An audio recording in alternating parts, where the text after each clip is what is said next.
Hall appearance. Marshall McLuhan might have been one of the greatest philosophers of the 20th century, but he was one of its most terrible actors. As well as being famous for his theories, many of which are known by catchy phrases like, "The medium is the message," Professor McLuhan was also a guest star in Woody Allen's Annie Hall, and his appearance was no mere triviality.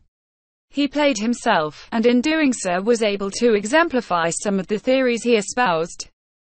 But it was an accident, and one that some people came to see as one that didn't go especially well. The appearance comes early in the film. Woody Allen's character is arguing with Diane Keaton's Annie Hall while they wait in the queue for the cinema, in an introduction that will set the tone for their disastrous relationship. But someone else is droning on, too, a mansplainer before there was a word for it, telling his date in patronizing terms about film. He makes his way around many of the greats of 20th century cinema, discussing director Federico Fellini as well as Professor McLuhan, doing so in a loud way that interrupts and irritates Woody Allen, who makes that clear by looking into the camera and voicing his displeasure. But the prattling man starts talking to the audience through the fourth wall too, and they get into an argument. Woody Allen, however, has the perfect rebuke to this argument. He brings out Marshall McLuhan himself from out of the side of the frame, who quickly tells him, "You know nothing of my work," and shuts him up. It is a classic line from a classic scene, sitting right in the middle of a classic film.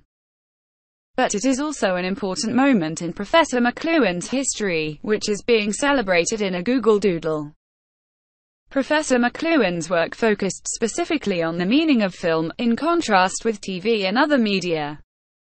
And in particular he discussed the kinds of participation that each of those forms encouraged, writing that film was a hot medium that didn't require the viewer to make much of the meaning themselves, and forcing it on them instead.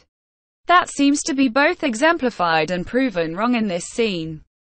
On the one hand, the argument reaches through the screen and asks the viewer to take part in the argument, but on the other it is interested in being absolutely certainly right, in a way that McLuhan suggests film is doomed to do.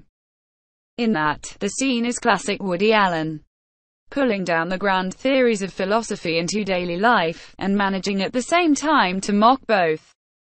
He does that twice over, since the demolishing of the argument is actually a kind of fantasy.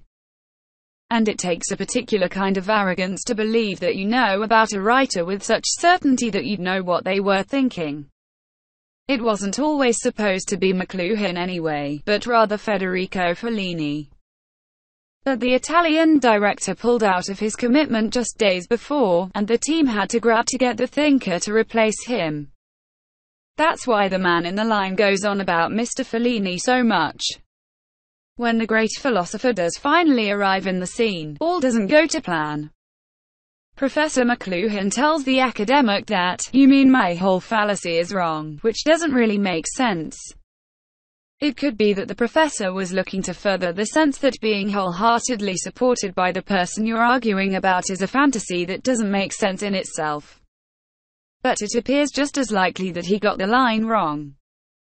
Russell Horton, who plays the man in the queue, told Entertainment Weekly earlier this year that Professor McLuhan didn't make a great co-star. He found it impossible to get the line right, castigating Woody Allen for being wrong when he was criticized for doing so, and taking as many as 18 takes to film it, and still not getting it correct.